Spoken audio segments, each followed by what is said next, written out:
माश्रयामि देशिकम् सुधांशुशेखरार्चकं सुधीन्द्रसेव्यपादुकम् सुतादिमोहनाशकं सुशान्तिदान्तिदायकम् समस्तवेदपारगं सहस्रसूर्यभासुरम् समाहिताखिलेन्द्रियं सदा भजामि शङ्करम् यमीन्द्रचक्रवर्तिनय्यमादियोगवेदिनम् यथार्थतत्त्वबोधकैयमान्तकात्मजार्चकम् यमेव मुक्तिकाङ्क्षया समाश्रयन्ति सज्जनाः नमाम्यहं सदा गुरुं तमेव शङ्कराभिधम् स्वबाल्य एव निर्भरय्य आत्मनो दयालुताम् दरिद्रविप्रमन्दिरे सुवर्णवृष्टिमानयन् प्रदर्श्य विस्मयाम्बुधौ न्यमज्जयत् समाञ्जनान् स एव शङ्करः सदा जगद्गुरुर्गतिर्मम यदीयपुण्यजन्मनाप्तसिद्धिमापकालटी यदीयशिष्यतां व्रजन् सतोटकोऽपि पप्रथे य एव सर्वदेहिनां विमुक्तिमार्गदर्शकः नराकृतिं सदा शिवन्तमाश्रयामि सद्गुरुम् सनातनस्य वर्त्मनः सदैव पालनाय यः चतुर्दिशासु सन्मठांश्चकार लोकविश्रुतान् बिभाण्डकात्मजाश्रमादिषु स्थलेषु पावनान् तमेव लोकशङ्करं नमामि शङ्करं गुरुम् यदीयहस्तवारिजात सुप्रतिष्ठिता सती प्रसिद्धशृङ्गभूधरे सदा प्रशान्ति भासुरे स्वभक्तपालनव्रता विराजते हि शारदा स शङ्करः कृपानिधिः करोतु मामनेन सम् इमं स्तवं जगद्गुरोर्गुणानुवर्णनात्मकम् समादरेण यः पठेदनन्यभक्तिसंयुतः समाप्नुयात् समीहितं मनोरथं नरोचिरात् दयानिधे स शङ्करस्य सद्गुरोः प्रसादतः दयानिधे स शङ्करस्य सद्गुरोः प्रसादतः दयानिधे स शङ्करस्य सद्गुरोः प्रसादतः इति श्री भारती तीर्थ महास्वामी विरचितः श्रीमज्जगद्गुरु शङ्कर भगवत्पादस्तवः सम्पूर्णः।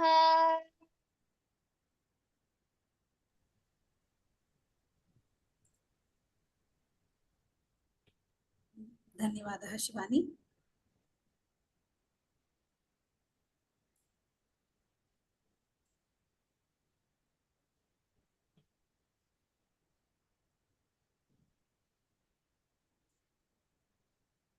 So, namaste everyone. So, Vyoma Linguistic Labs welcome you to. महोदय न श्रूयते, सम्यक् न श्रूयते।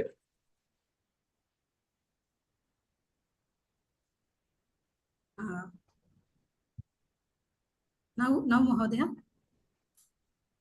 किञ्चित् भवती ध्वनिमुद्रिकाय समीपम् आगन्तुं शक्यते वा?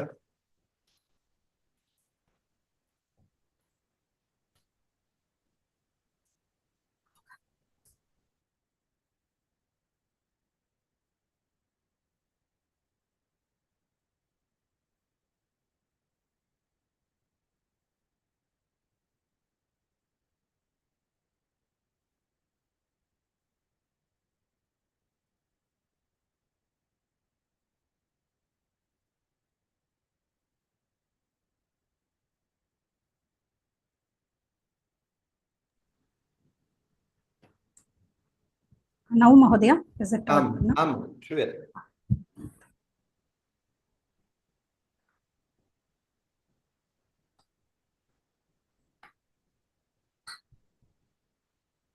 So, welcome to everyone for today's session. We are blessed to have here Sri and Karthik Mahodaya. I just wanted to say a little bit about him. Karthik Mahodaya is an alumnus of IIT Bombay, has served as a data scientist in several organizations across various domains. Currently, he is a data and a policy advisor at the Indian Institute of Management, Bangalore. He specializes in AI, ML, deep tech, fintech, business strategy, and policy. He has formulated revenue neutral models and strategies for the Housing for All policy for the Government of India. His brainchild, www.rajakalve.org, is used by various government agencies. He is also co-author of the book, The Puzzle of Work, Joy and Evolution, Indian Perspectives on Management and Lessons from the Bhagavad Gita, published by Vyoma Publications.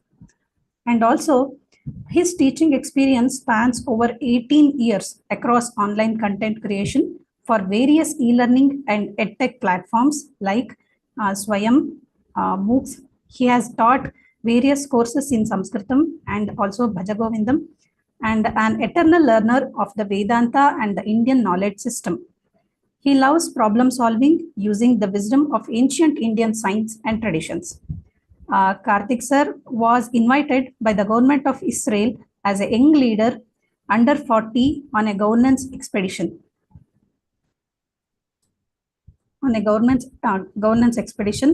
And another interesting facet about him is he is a trained a mountaineer from Indian Mountaineering Institute, Darjeeling.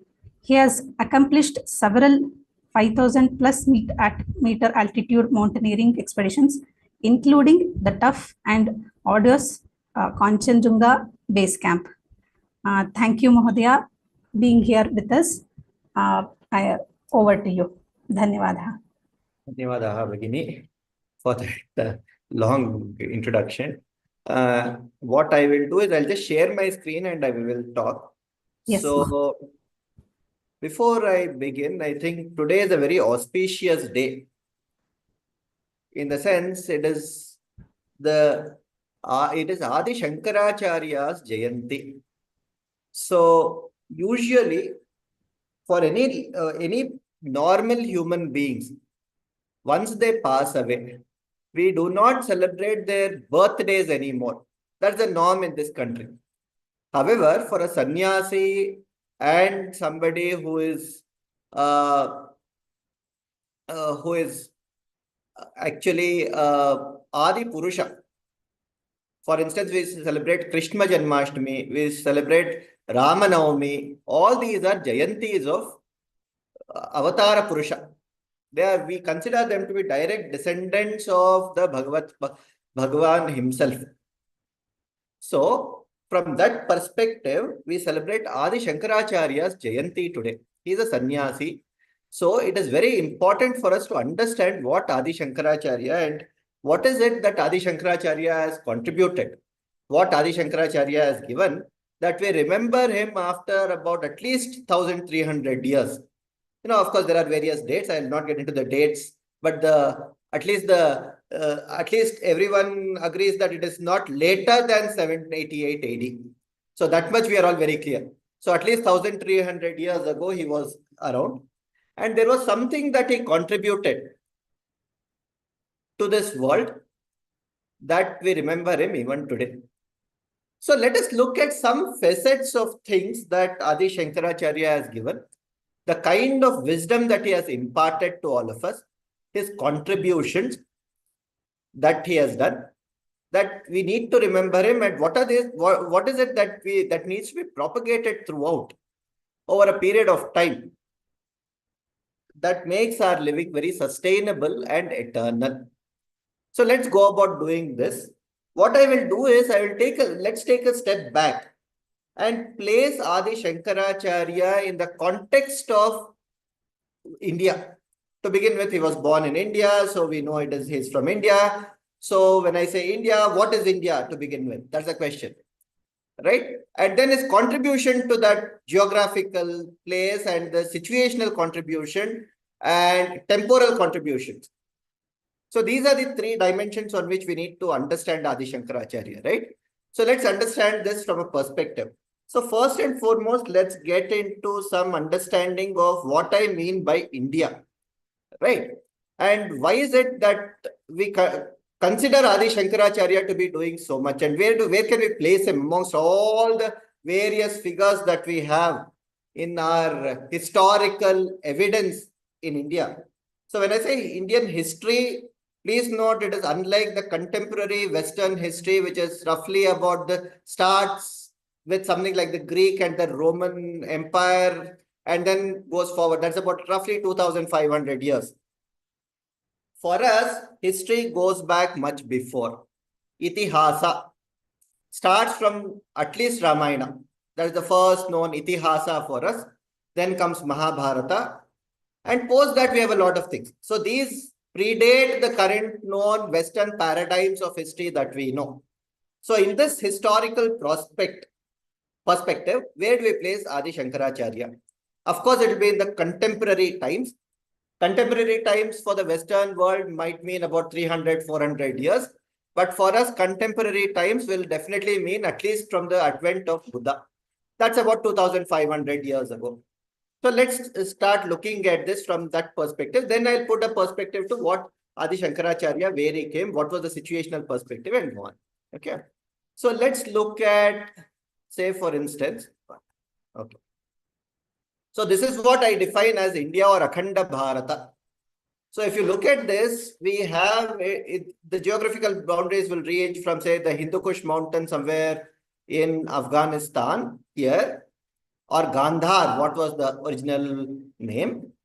Then going all the way, the influence of the Indian subcontinent or the Akhanda Bharata would be felt all the way in Indonesia or Java, Sumatra, etc. Okay. So now you might ask, well, why these different colors? The colors are mainly saying this is the geographical region where it is the Indian traditions and everything is the same. These are the influence zones of the Indian traditions.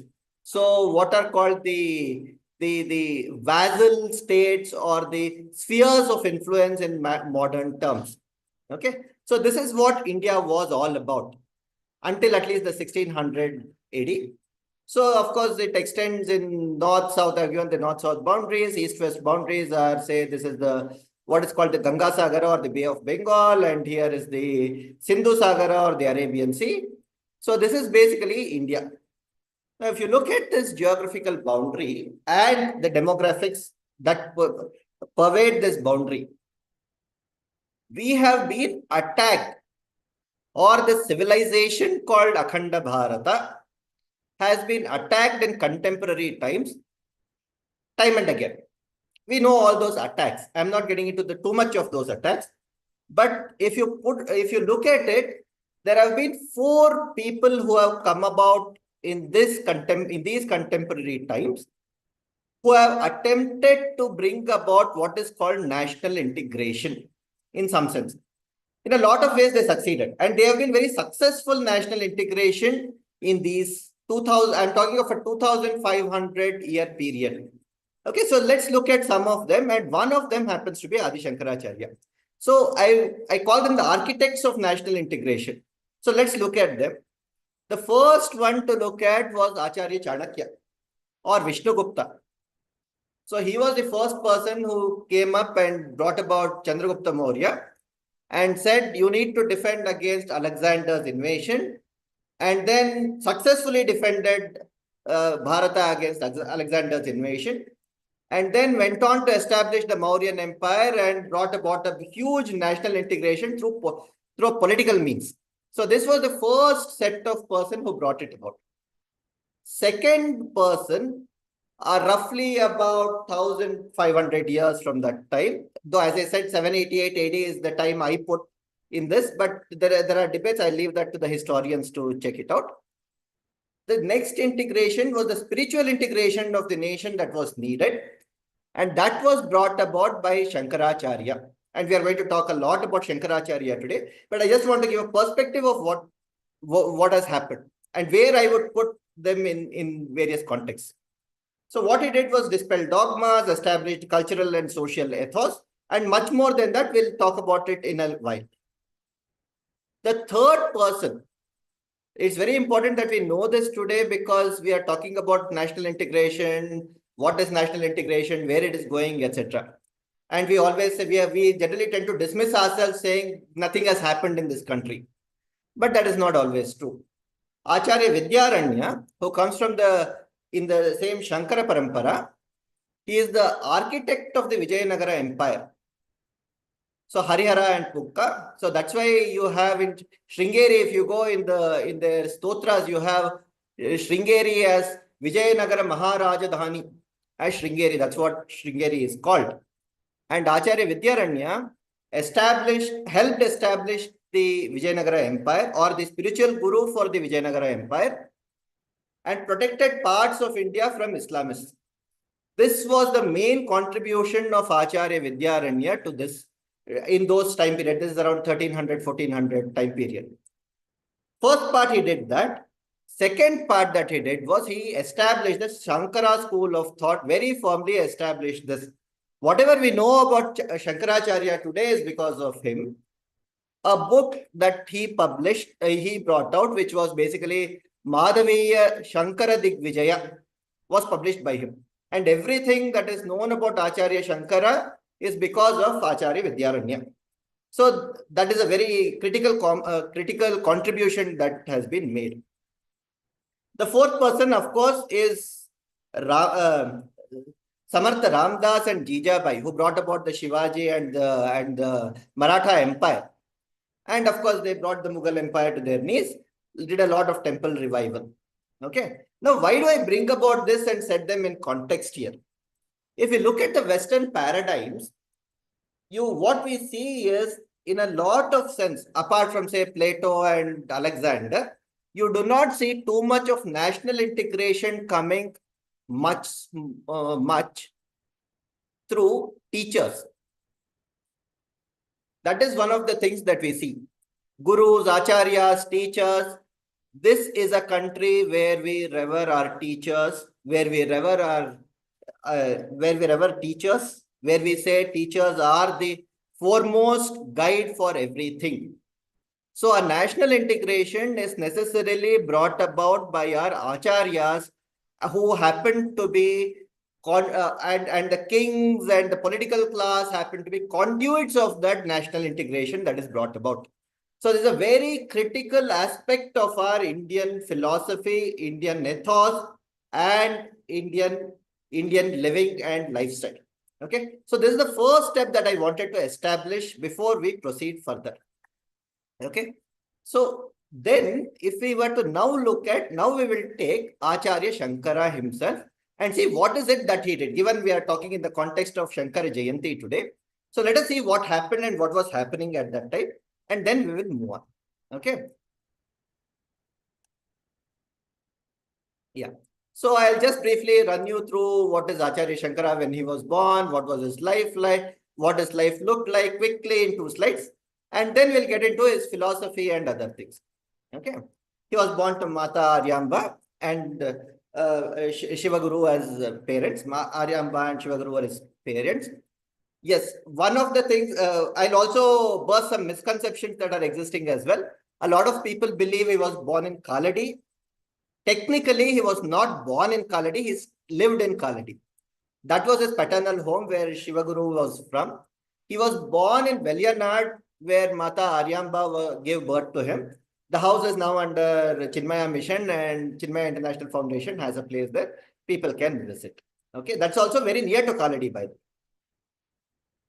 His Guru Diksha was from Acharya Govind Bhagavad Pada on the banks of Narmada. Okay, that's where he composed his Dashashloki. So when asked, who are you? He never said, I am Shankara, I was born of so and so, nothing. He said, I am not this Bhumi, I am not this Prithvi, Akasha, etc. He went on to compose Dashashloki, and that's how he impressed Acharya Govinda Bhagavad Pada, took Diksha and Sannyasa under him. And of course, there is a story about Mata Aryamba allowing him and then a crocodile, etc. those are stories which can be read. I'll give some references to them. Everybody can read it post. Okay. Then the key thing about Acharya Shankara that's always said is he mastered the Vedas by the age of 8. He mastered the Shastras by the age of 12 and finished all that had to be done in the form of commentaries, establish all the principles, etc. by the age of 16. So that is some sort of a child prodigy we were talking about. But then he went on to live for another 16 years. What really happened for those 16 years is what really matters. What really comes about as the form of national integration that we are going to talk about. Okay. So Maharshi Vyasa, when he was 16, he was composing the Brahma Sutra Bhashya. And when he had done, Vyasa Maharshi, who had actually written the Brahma Sutras, himself comes and gets into a debate with Acharya Shankara. And then it goes on. And once Acharya Shankara realizes it is Vyasa Maharshi himself, he then goes down. Of course, there is a good this one. Then Vyasa Maharshi blesses him with an additional 16 years to propagate the ideas that he had established through the Advaita Siddhanta. Now, one point about that always comes up is, did he start the Advaita Siddhanta? No. The point is, Advaita Siddhanta is existing and will continue to exist. What is it that Acharya Shankara did in this Advaita concept will just come about in a minute. Okay. He took about 4 main disciples to carry on the legacy, established the Panchayatana Puja Vidhi. Why is that Panchayatana Puja Vidhi? Also we will discuss. Okay. Yeah, this is a photo. And if anyone is wondering how we got to know this photo, most of the Acharya, sannyasis and all we see with long beards, so on and so forth, very much visualization. The thing about this photo is that it is not a photo taken at that time, of course. As described in Shankara Digvijaya by Vidyaranya Swami, Raja Ravivarman painted this picture. So whatever picture we see of Acharya Shankara today is mainly a Raja Ravivarman's visualization of that concept. Okay. Okay. So yeah, then Acharya Shankara's lifetime. I'm again summarizing this here. Okay. Let me just put this there. Okay.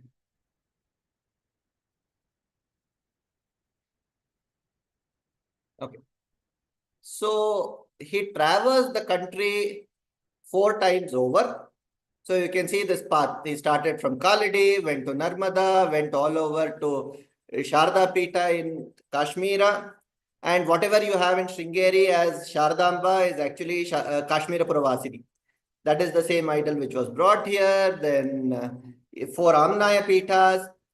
That is one in the east. That is the Purvamnaya Govardhana Pita in Puri, where his student Hastamalkacharya became the first Shankaracharya.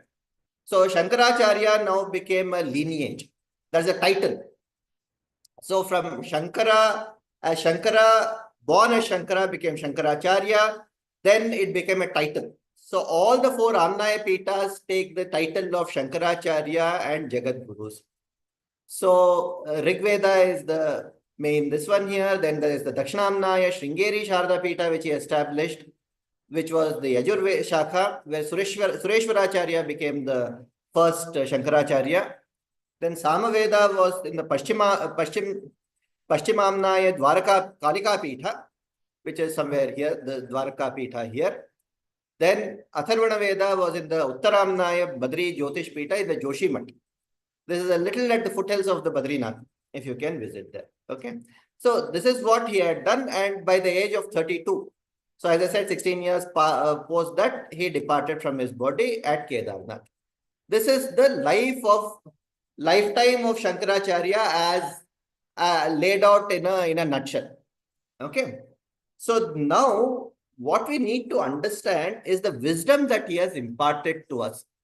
To understand the wisdom that is imparted to all of us, we need to understand the situation that prevailed at the time of Adi Shankaracharya. And what is it that made him provide all this. So the challenging time in those times, the challenges of those times were there were many misleading masters and teachers with many devious intentions. Two of them I have highlighted here, but these need not be. So there were many more. So what I mean by this is people had lost a sense of purpose of life. If I were to ask you all, why am I living?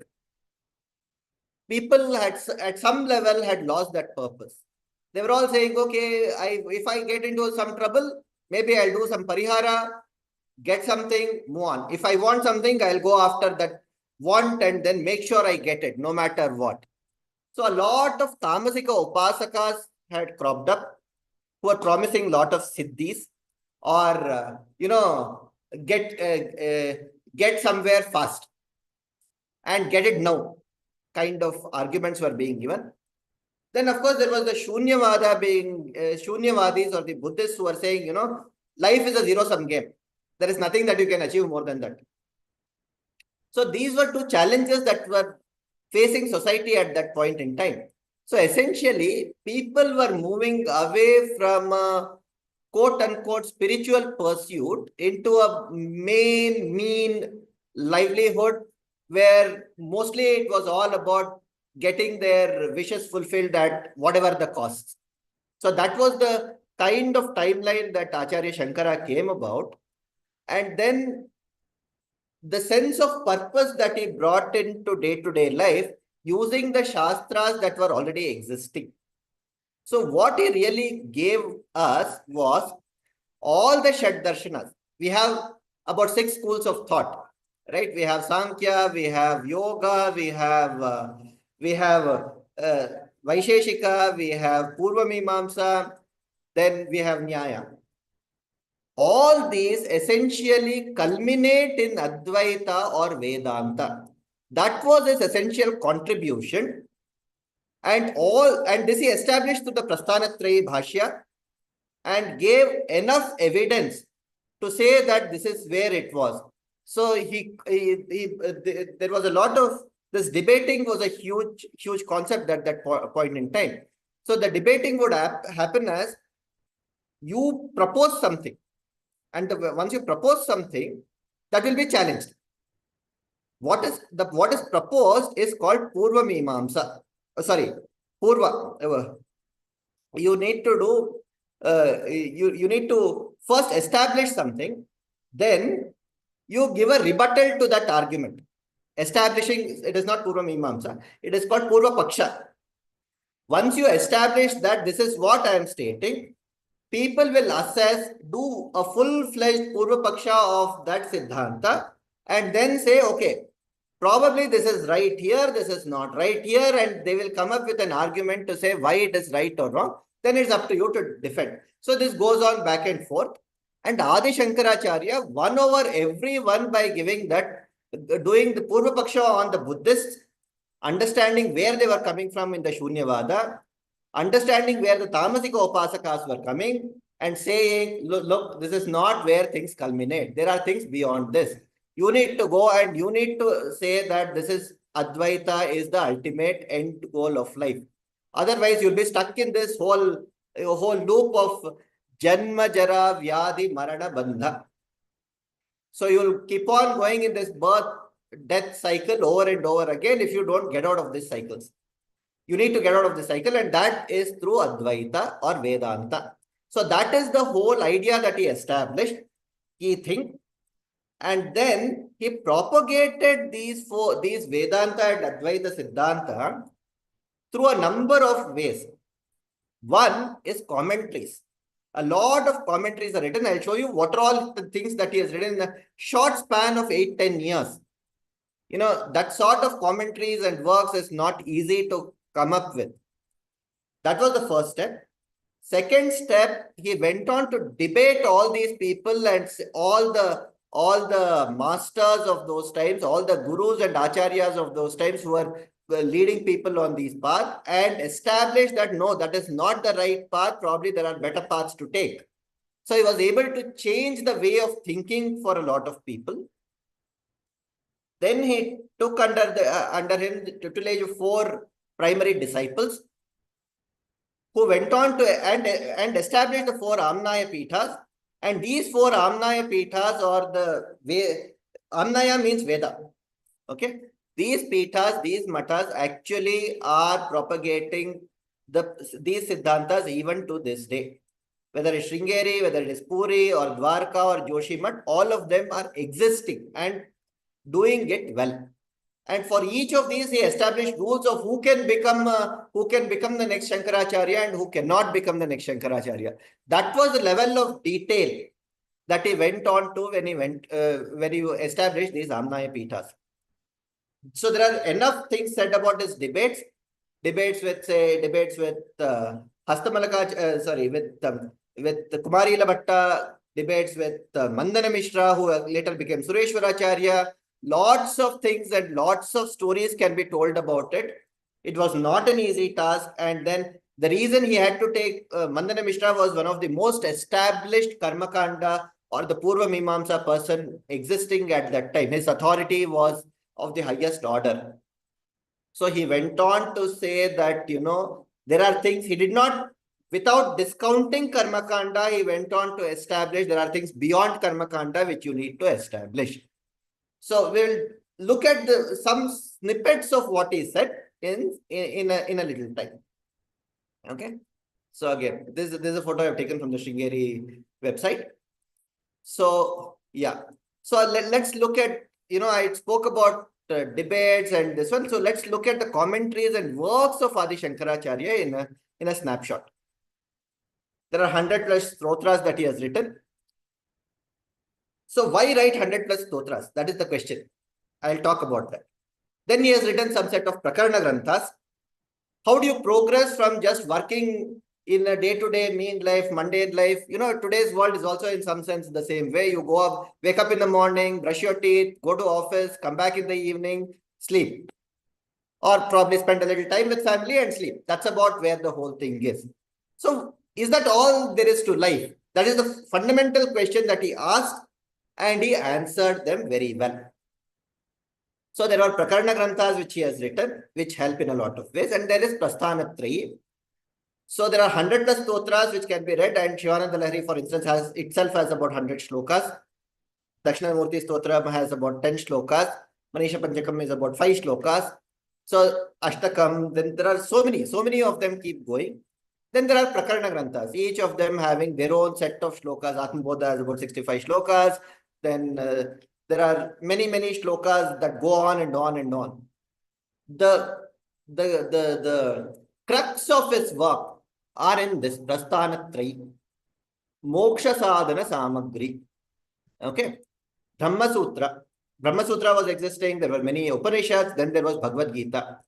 He has written a commentary or bhashya for all these things. Okay. So that is the crux of his work that lies there. So imagine doing all this, writing so much of work, creating so much repository of work in a short span of 8 years. That's what Adi Shankaracharya did. And this was not all, by the way.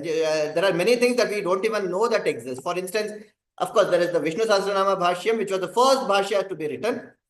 Then there are higher order granthas like the Advaita Siddhi. Okay. Then, of course, there is Prashnottara Ratnamalika. I'll speak about that also in a while. Okay. So let's now step into what is that wisdom that Acharya Shankara wanted to impart to us, or what is it that we want to get out of it. So first step, he established the golden rule or the most important principle that, purpose of any and every individual on this planet is to realize oneself. That is the only purpose that one should all head towards. That was the first thing that he established very firmly. Now, he calls that Vastu, for instance, or Gnana. Okay. So realizing oneself, whole thing he has assimilated and put it in one simple shloka in Viveka Chudamani. It says, Chittasya Shuddhaye Karma Natu Vastu Palabdhaye Vastu Siddhir Vicharena Na Kinchit Karma Koti Bihi. Okay. So I'll just explain this in some simple terms. So all our day-to-day activities that we do, that is say wake up in the morning, brush our teeth, take a bath, have breakfast, run to office, finish an 8-hour day job, work very diligently there, make some earning out of it, come back home, spend time with family, probably have good dinner, go to sleep. And somewhere, if there is time, probably pray to God, say namaste, say do this, etc., etc. Whatever we do, and please note, all these are doing in the right, quote unquote, righteous path and the right ways. I'm not even talking about doing this in the wrong way and getting ourselves trapped in some wrong sense. I'm talking of all these things in the right sense. Okay, doing things in the right format.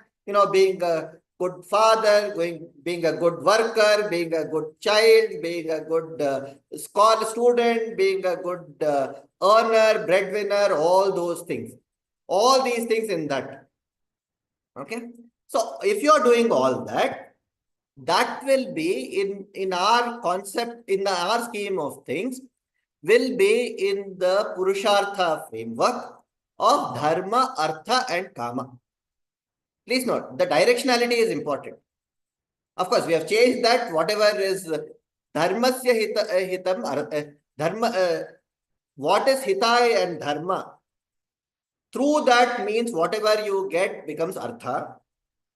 And whatever is within your means, Artha is basically getting your wealth, some form of wealth. It could be in any form. It could be money, it could be material wealth, anything. Whatever is in that, within that means, and then you fulfill, is what is Kama. So that is pretty clear. Even Krishna says, Dharma vriddho bhuteshu, kamosmi bharatarishaba. In chapter 7 of Bhagavad Gita, Krishna says that very clearly. So whatever is not not against Dharma, and you have that karma, it is well to pursue all that, you're entitled to pursue that and have that karma. That's okay. You can have that material desire to get whatever you want and pursue that and have this. But if it becomes blind and blindly pursuing all these material things, then it becomes a challenge. This was the challenge this was something that Adi Shankaracharya challenged and said, look, your purpose of life should be much higher. Don't get trapped in this whole dharma kama business forever. It'll get you into trouble. So all our activities, day-to-day activities, are in this realm of dharma, artha and kama. Okay. That is where he says, to get out of this whole chakra, out of this whole cycle of dharma, artha and kama, you need something called gnana. Gnana, unfortunately, in today's world, in the Western paradigm, we have translated it into blind knowledge. Sorry, it is not knowledge. Gnana is much beyond that. It is paragnana, or it is something beyond the realm of what is known through the 5 sense organs. Right?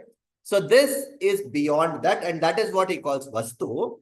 Once you achieve that, once you experience that, that is when you'll realize that this is a menial happiness and this has got nothing. That happiness or that joy is much higher than this level of happiness that you get out of material well-being. So please note, Adi Shankaracharya never says don't go behind material well-being. I'll just show you that. But he says this is of a higher order. This is a higher purpose of life. Please try that. Okay. Then he said, how do you get there? He said, this gnana can never be achieved through actions. Why? Because all these actions or activities that are done are directed outwards.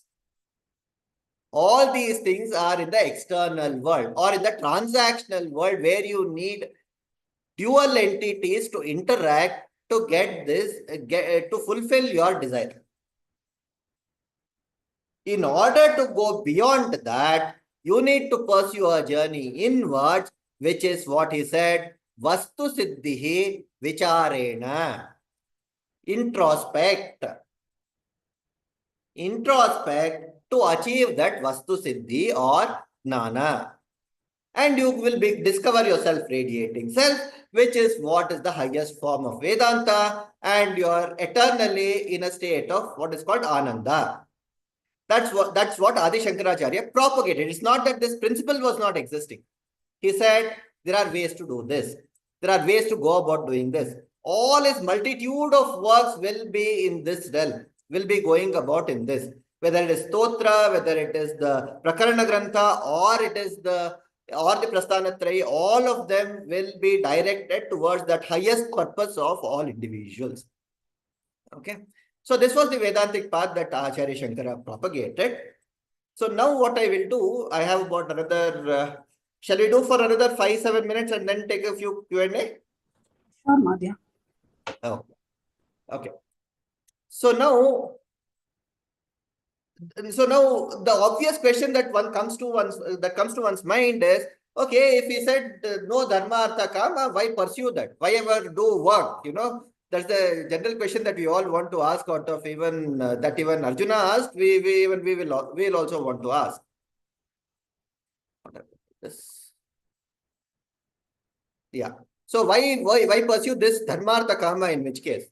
Why not just say, turn inward and always sit in that inward self? So Acharya Shankara clearly said, no, that is not how things work. So hold on. So I'll come to the next stage. How do you go about doing this? So the question now is, how do we go about doing this? So in Bhagavad Gita, as a preamble, as the opening remarks, he made it very clear. Don't think that I'm only going to give you, run away from life and go somewhere else. He said, Vivido hi vedokto dharmaha, pravritti lakshanaha, nivritti lakshanaha cha. Then he added, it is not just, okay, these two are there, he would have just kept it. He said, this is how the world is sustaining itself. The whole concept of sustainable living was brought about by Adi Shankaracharya. Jagataha sthiti karanam pravritti lakshanaha nivritti lakshanaha cha. This is what he said. And then he further qualified it. He said this is not for human beings or people living here and there. Praninam sakshat abhyudaya nishreyasa hetuhu. That is one part. It is for all the animals and every animals also, including human beings. And then you will ask a question. Okay, that is the spatial dimension. Spatially I can qualify things. What about temporally? Should a young child also pursue it? Should an old man pursue it? Should a woman pursue it? At what point should they pursue it? So he said, no, temporally also it is sustainable. It should be like this. Yaha saha dharmaha brahmanadhyaihi varnibhihi ashtamibihi cha shreyaha arthibhihi anushthiyamanaha dirghena kalena. So first thing, sustainability entails that of all animals. Necessarily, progress on two planes, material prosperity and spiritual well-being. So pravritti lakshanaha, nivritti lakshanaha. Material well-being, material prosperity, that I need to earn more, I need to have well-being, etc., etc. But you need to also write what is called spiritual well-being. Now, the spiritual well-being is what I qualified in the previous shloka, where he said, that is the ultimate purpose of one's life is to realize oneself. So both of them should be pursued parallelly. One does not follow the other in any which way. But why do we need material prosperity is something that I'll come to in the next. It was also qualified in the previous shloka itself. Just hold on. Okay. So long-term following of these two paths with discipline alone guarantees sustenance, irrespective of our current state in life. Whether you're a young, whether you're a householder, whether you're a sannyasi, it doesn't matter. Both of these need to go about happening hand in hand. And that's where he said, that dharmartha kama is chitta shuddhaye, is what cleanses you and gets you ready to become spiritually to become Gnani, to entail that knowledge of the self, is endowed only when you have pursued this dharmartha kama in the right sense. So this was his principle of sustainable living that Adi Shankaracharya gave us. And this is perhaps the reason we respect him after 1300 years.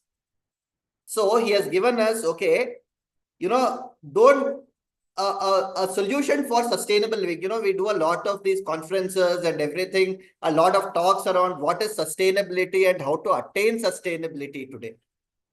Acharya Shankara has given us that principle of sustainable living. Okay. So, yeah. Before that, how did he go about doing this material prosperity?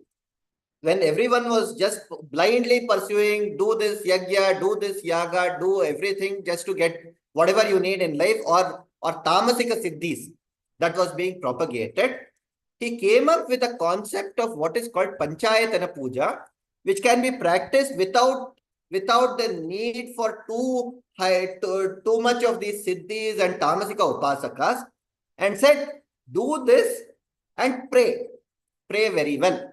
So all these Panchayatana Puja is five, what do I say? 5 sources of our well-being.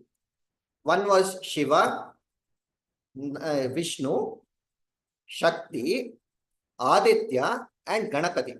And there is a Shadanga, which is Kaumara or Subramanya.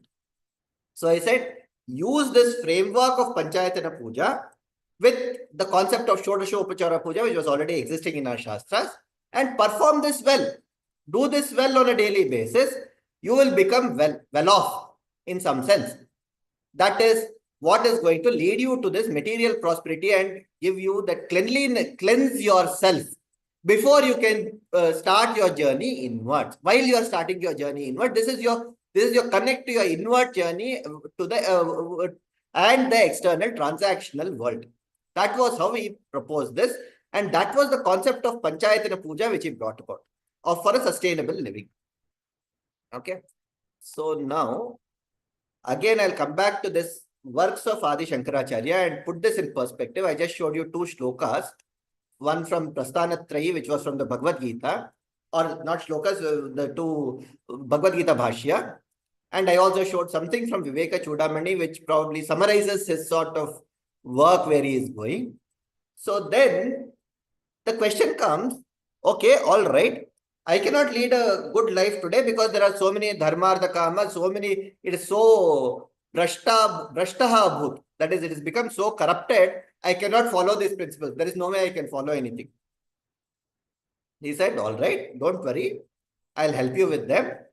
He came up with what is called Prashnottara Ratnamalika. This Prashnottara Ratnamalika is a series of about 67 question answers. Simple question answers. It asks something like, how do you achieve something? What is the best way to achieve something? It says tapas, do tapas.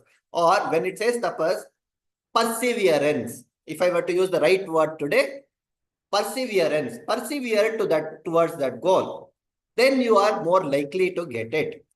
Right. So what these are, etc., is what is covered in Prashnottara Ratnamalika.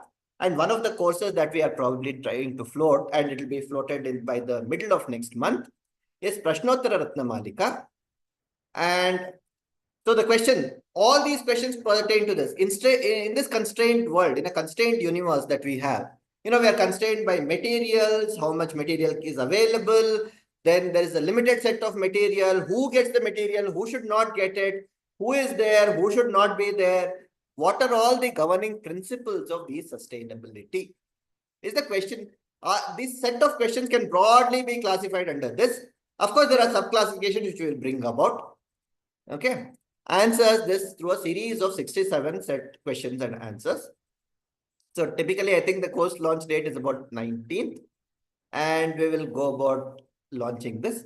And more details will follow. I think at this point, I'll stop. If you have, and I'll hand over back to Soumya Mahodaya for any more questions, or if you want to add to this on the Prashnottara Ratnamalika.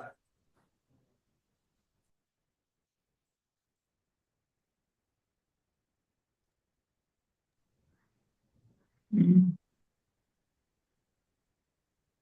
Thank you so much, Karthik Mahodaya, for a very enlightening talk. Are there any questions? Maybe quickly we can take a few. If there are any. Before we close.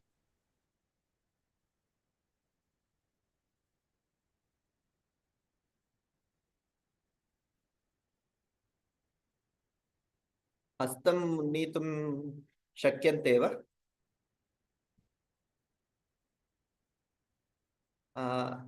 भवती मुखम्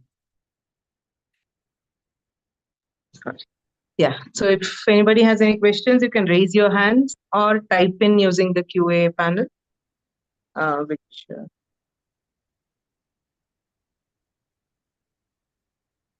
there is one question, will there be any course on Brahma Sutra? We have a series of courses planned in all the Shastras. So as a part of it, hopefully we will reach there. But as of now, as Karthik Mahodaya mentioned, the course that we are launching very soon is a course on a very beautiful text of Shankara Bhagavat called the Prashnottara Ratnamalika. So the name itself says it's a Ratnamalika, a literal string of gems. Each verse, it is like independent verses. Every verse is worth contemplating. Each one offers so many insights that we actually have to do tapas for years to implement each of them. Correct. Right. So we will be, Karthik Mahodaya will be doing that in detail, and we will be launching that very soon. Probably in the next week, the announcement will be out and we will start classes. So please keep an eye out for the announcement and enroll for that. We have many other offerings on Vedanta, which will keep, we will building as we go on. Are there any other questions?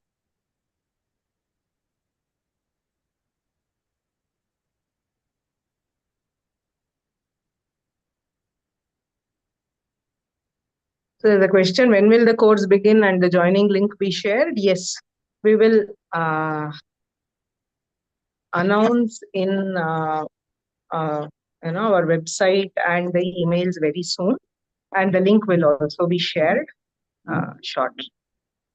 एकः प्रश्नः अस्ति मूलाम्नायपीठविषये किमपि नोक्तवान् अस्तु न I think I made a little short exposition to that. मूलाम्नायपीठ चतुर्मूलाम्नायपीठाः सन्ति. That is Puri, Govardhana Pitha, then Sharda Pitha in Sringeri. I will just share it again so that you can take a look.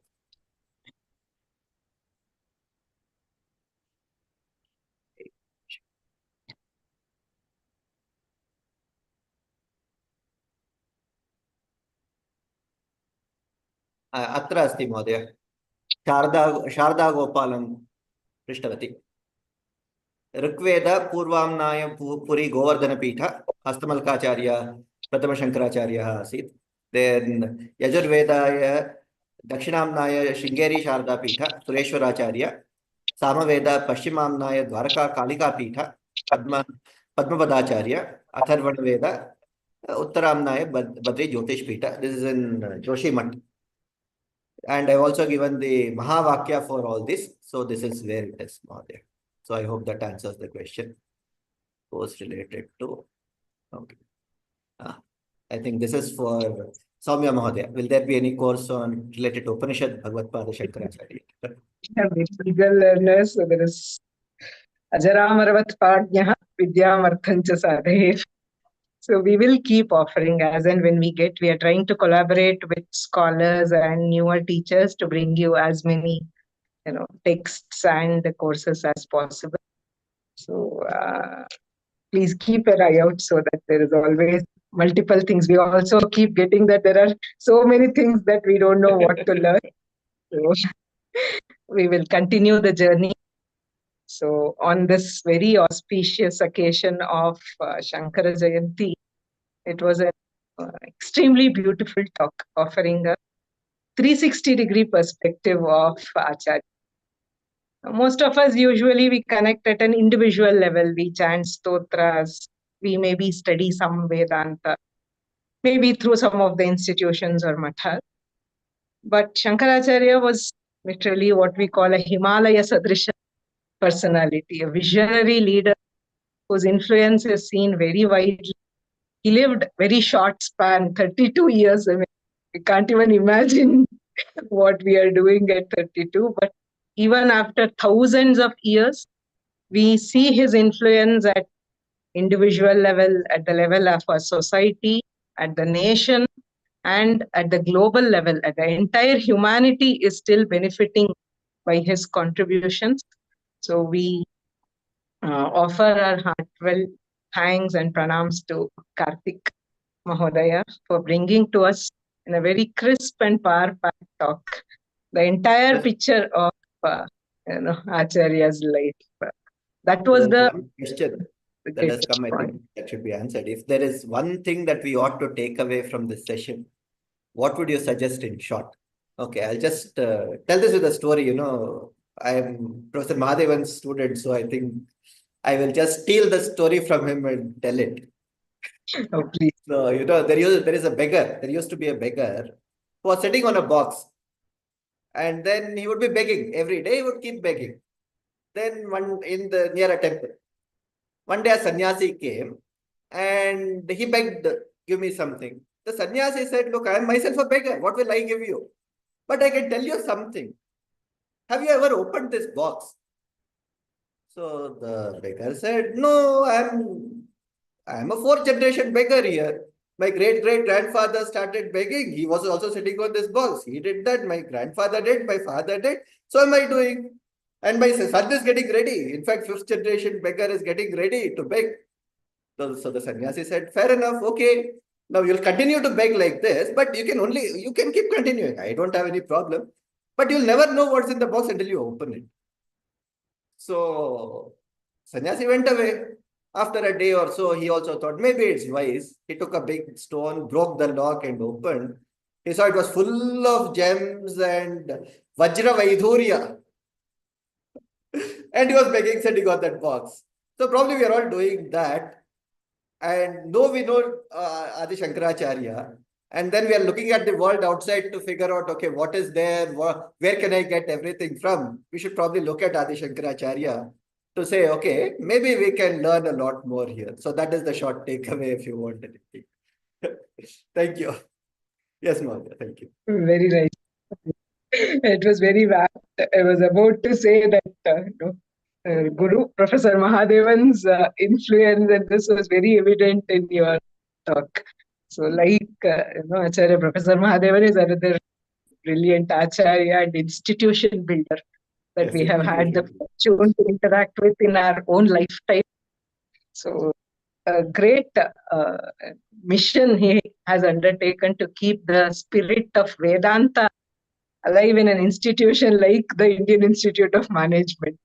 It is similar to the challenges which, as Karthik Mahodaya said, there are these tamasic siddhis which are all misleading and materialistic, which the great acharyas fight and bring to focus the true purpose of life. So he has been inspiring youngsters like Karthik Mahodaya to lead their life under the guidance of Dharma and Vedanta to achieve effective Lokasangraha. He keeps telling that in every this on how we have to structure our work. So Karthik Mahodaya has actually collaborated with Professor Mahadevan on many of his projects, co-authored the books, and now with the great fortune of Vyoma and the students at Vyoma, he has also been introduced by Professor himself as a teacher at Vyoma. So as we saw mentioned about the Prashnottara Ratnamalika. So on behalf of Vyoma and all our students, I offer our heartfelt thanks to Karthik Mahodaya, his Guru, Professor Mahadevan Mahodaya, and the entire Guru Parampara. So it was a true privilege for Vyoma to host this lecture on this occasion. We seek the blessings of Acharya to continue our seva efforts for the prachara of Samskrita, Samskriti and Samskara. Sarvesham namaskaraha, hardaha dhanyavadaha. We will close with the Shanti Mantra. स्वस्ति प्रजाभ्यः परिपालयन्तां न्याय्येन मार्गेण महीं महिषाः गोब्राह्मणेभ्यः शुभमस्तु नित्यम् लोकाः समस्ताः सुखिनो भवन्तु लोकाः समस्ताः सुखिनो भवन्तु लोकाः समस्ताः सुखिनो भवन्तु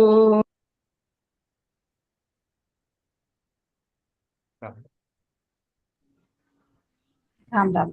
धन्यवादाः। समापयामः।